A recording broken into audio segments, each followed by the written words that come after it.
Gyanmandir modern school के YouTube channel में फिर से आप सबका हार्दिक स्वागत है। आज हम स्टैंडर्ड 7 सब्जेक्ट हिंदी लेक्चर उसका 1 लेसन नंबर 6 सुबह का बुला, जो एक बहुत ही अच्छी कहानी है, उसका भाग 1 पेज नंबर 38 एंड 39 हम आज लेक्चर 1 में उसका अभ्यास करेंगे। तो कृपया आप अपना पाठ्य पुस्तक निकालें और पेज नंबर 38 और 39 पर ध्यान रखिए। तो सुबह का बुला बहुत बड़ा पाठ है, इसलिए हम उसे 2 भागों में उसको पूरा करेंगे। आज जो पहला भाग है लेक्चर नंबर 1, उसमें पेज नंबर 38 और 39 का हम अभ्यास करेंगे। तो आइए पढ़ते हैं लेसन नंबर 6 सुबह का बुला। तो विद्यार्थी मित्रों, आप अपने पाठ्य पुस्तक में लेसन नंबर 6 सुबह का बुला उसमें ध्यान दीजिए। तो दिनेश ने अपनी किताबों की अलमारी का एक खाना मंदिर बना लिया था। देखो चित्र में दिखाई देता है, अलमारी का एक खाना मंदिर बना लिया। अलमारी यानी कबर्ड।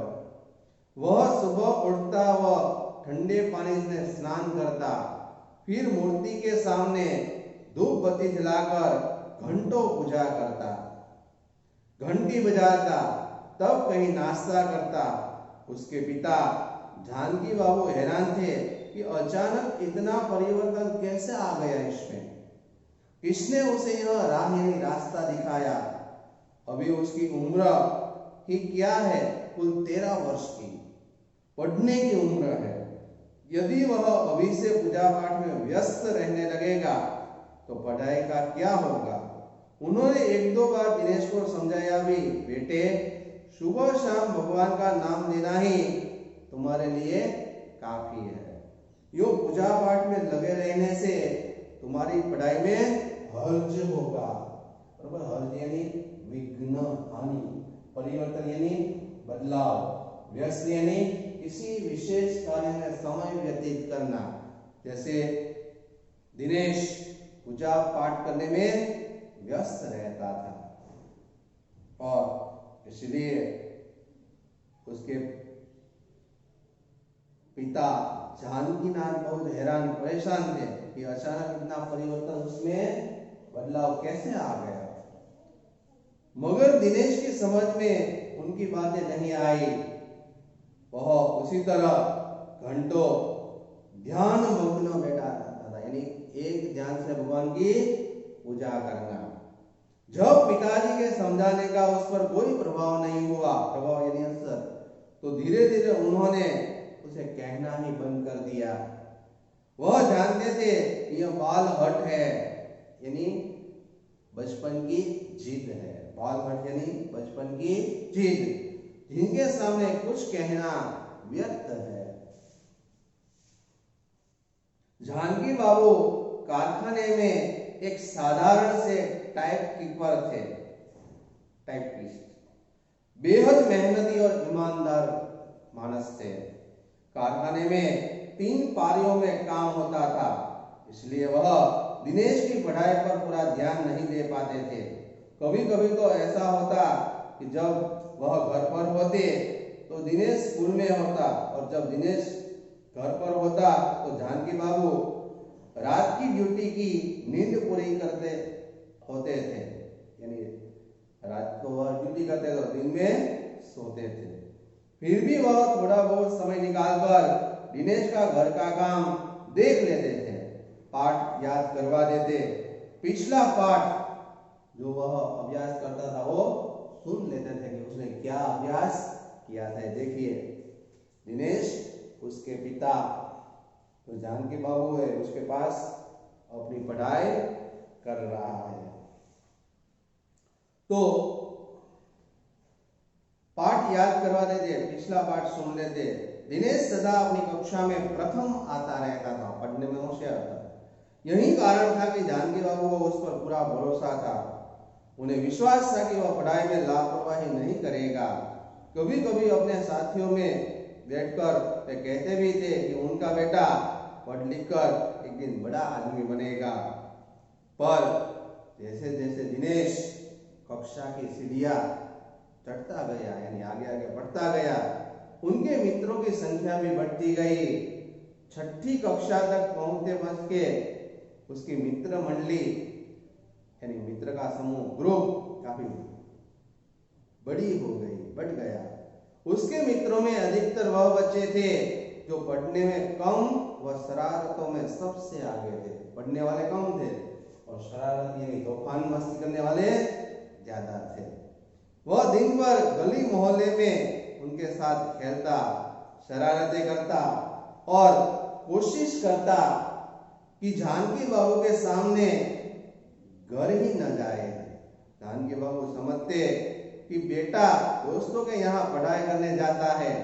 परिणाम यह हुआ कि दिनेश भी साधारण छात्रों की श्रेणी में आ गया। तो जिस तरह दिनेश पढ़ने में कक्षा की सीढ़ियां यानी स्टैंडर्ड में आगे आगे बढ़ता गया, 1 2 3 4 5 और 6 स्टैंडर्ड में पहुंचते पहुंचते उसके मित्रों की संख्या ज्यादा बढ़ गई, उसका ग्रुप बन गया और उसके जो मित्र थे वह अधिकतर पढ़ने वाले कम और ज्यादा शरारती और खेलने वाले थे। वह दिन भर उसके साथ गली मोहल्ले में उसके साथ खेलता, शरारतें करता और कोशिश करता रहता कि जानकी बाबू के सामने घर ही न जाए।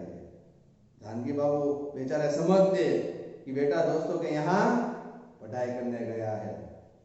परिणाम यह हुआ कि दिनेश भी तो पढ़ाई में बहुत होशियार था, वह भी उन साधारण छात्रों की श्रेणी में आ गया और पढ़ाई में कम रुचि रखने लगा। 6 मासी परीक्षा में जो फर्स्ट टर्म की एग्जाम आती है उसमें बहुत कम अंक प्राप्त किए थे। पिताजी की नाराजगी के वजह से उसने अपनी प्रगति पुस्तिका यानी अपना परिणाम पत्रक अलमारी में छिपा कर रख दी थी और जानकी बाबू से झूठ बोल दिया था कि बस्ते में से गुम हो गया है। अपनी बैग, बस्ता यानी बैग, दफ्तर में से गुम हो गया है। वह रोज बिस्तर पर लेटकर सोचता कि कल से खेलना बंद कर पढ़ने में जुट जाएगा, मगर अगले ही दिन वह रात की बात भूल जाता और अपनी चंडाल चौकड़ी यानी अपने मित्रों का जो झुंड था, जो समूह था, उसके साथ धमाचकड़ी मचाने में मस्त हो जाता। उसकी आंखें तब खुली जब एक दिन उसके कक्षा अध्यापक ने पाठ समाप्त करते हुए कहा, आप लोगों का कोर्स पूरा होगा और वार्षिक परीक्षा यानी एनुअल एग्जाम की तैयारी में आप सब लोग जुट जाइए। जो बात समझ में ना आए उस पर निशान लगाइए और हमसे पूछिए कि जो बात पढ़ने में समझ में ना आए उसे आप वहां टिक कर लीजिए और हमें पूछिए। दिनेश की सिट्टी पिट्टी गुम, उसे कुछ भी याद नहीं था। वह पढ़ता ही कहाँ था जो उसे याद होता। स्कूल की छुट्टी हुई नहीं कि गुल्ली डंडा हाथ में अथवा क्रिकेट का बैट उठाकर पहुंच गया खेल के मैदान में। अब क्या होगा, बड़ा हैरान और परेशान हो गया। करे तो क्या करे, फेल होने पर उसकी कितनी बद होगी, कितनी बेइज्जती होगी। बद होना यानी बेइज्जती होना। उसे शाम को रोटी अच्छी नहीं लगी। उसे अनमना देख माँ ने कारण जानना चाहा। बद यानी बदनामी, बराबर बेइज्जती। तो उसकी कितनी बद होगी, कितनी बेइज्जती होगी। तो यहाँ व्यर्थ और बेकार, परिणाम, नतीजा, तो बद तो बदनामी, कितनी बदनामी होगी, बेइज्जती।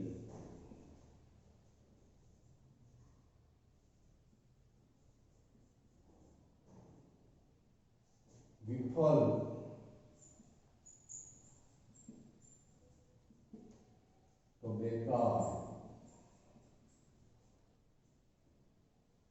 अंतर्ज्ञान।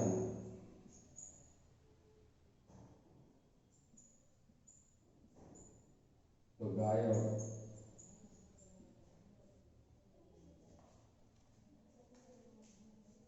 अंतर्ज्ञान तो गायब।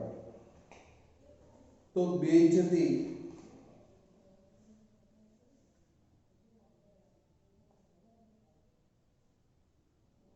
तो दिनेश की सिटी पिटी गुम, उसे कुछ भी याद नहीं था। वह पढ़ता ही कहाँ था जो याद होता। स्कूल की छुट्टी हुई नहीं कि गुल्ली डंडा हाथ में लिया अथवा क्रिकेट का बैट हाथ में लिया और पहुंच गया खेल के मैदान में। अब क्या हो, बड़ा परेशान, करे तो क्या करे।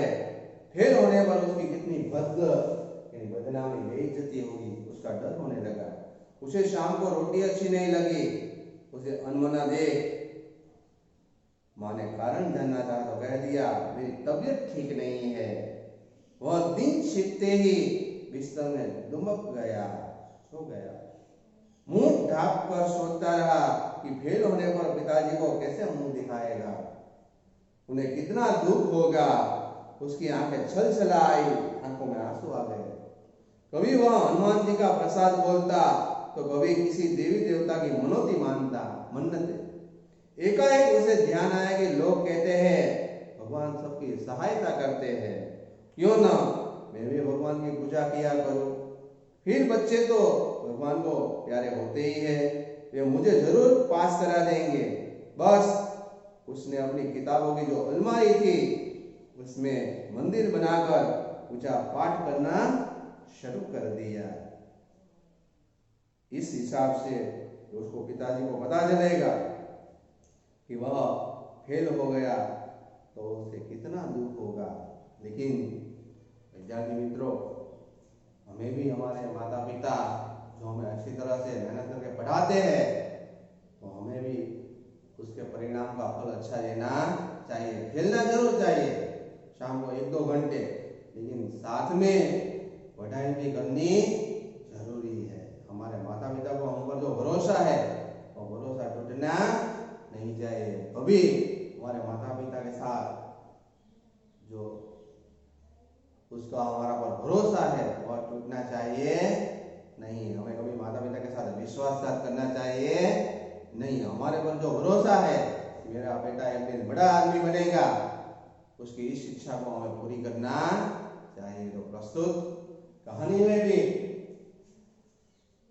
दिनेश ने कुछ सोचा नहीं समझा और पढ़ता नहीं था, और पढ़ने के लिए मित्रों के वहां जाता तो वहां गुल्ली डंडा खेलता, क्रिकेट खेलता, बाकी शरारत करता, तूफान करता। लेकिन जब अंतिम समय वार्षिक परीक्षा आ गई तब अध्यापक ने कहा कि अब हमारा अभ्यास समाप्त हो गया, अब आपको जहां समझ में ना आया वहां निशान लगाए। तो दिनेश को जो पढ़ाई करवाई थी उसे कुछ याद नहीं था। स्कूल की छुट्टी के समय वह गुल्ली डंडा और हाथ में क्रिकेट का बैट लेकर खेल मैदान में पहुंच जाता। अब परेशान था कि अब क्या करे, कितनी उसकी बदनामी होगी। तो अंत में हमें पछताने की बारी आएगी। अब पछताए हो तो क्या, जब चिड़िया चुग गई खेत।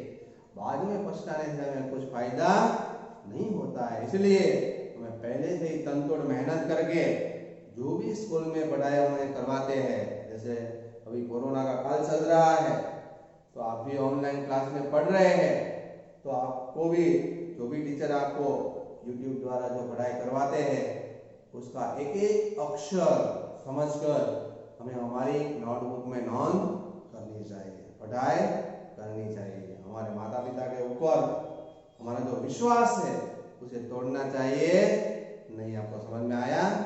तो आपको मोबाइल अपने हाथ में देते हैं हमारे मम्मी या पापा, तो हमें सिर्फ अभ्यास करने के लिए ही देते हैं। इसलिए आप भी इस दिनेश की तरह न करके इसमें से हमें बोझ लेना है कि हमें भी अच्छी तरह से पढ़ाई करके परीक्षा में अच्छे अंक प्राप्त करने हैं और अच्छा रिजल्ट हमें हमारे माता पिता को देना है।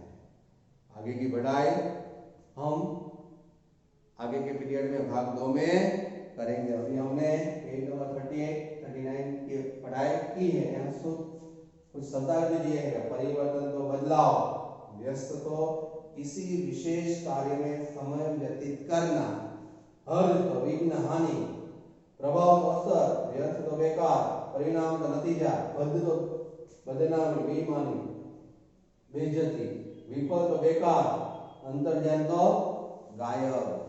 तो इस प्रकार जिस तरह दिनेश को कुछ याद नहीं था, अब वह अपनी अलमारी में भगवान की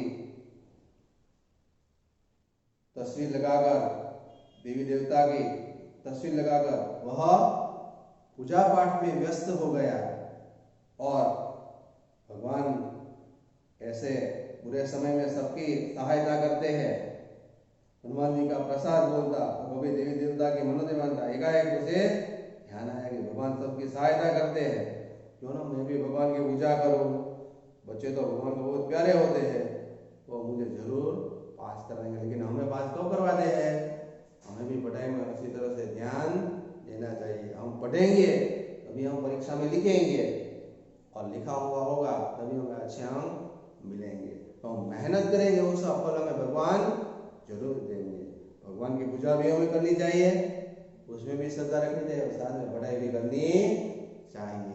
अब आगे क्या होता है तो हम नेक्स्ट पीरियड में देखेंगे, पेज नंबर 40 और 41।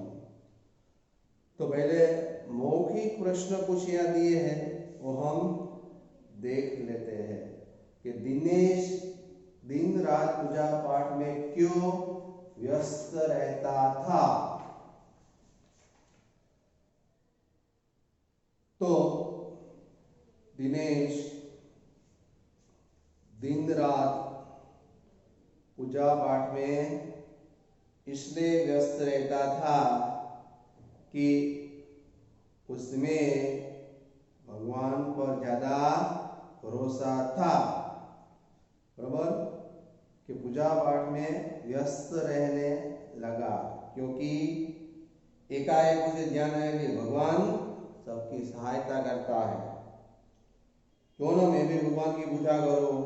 बच्चे तो भगवान को प्यारे होते हैं, जरूर परीक्षा में मुझे पास करवा देंगे, इसलिए वह भगवान की पूजा करने लगा। उसके पिताजी को यह सब देखकर चिंता क्यों हुई,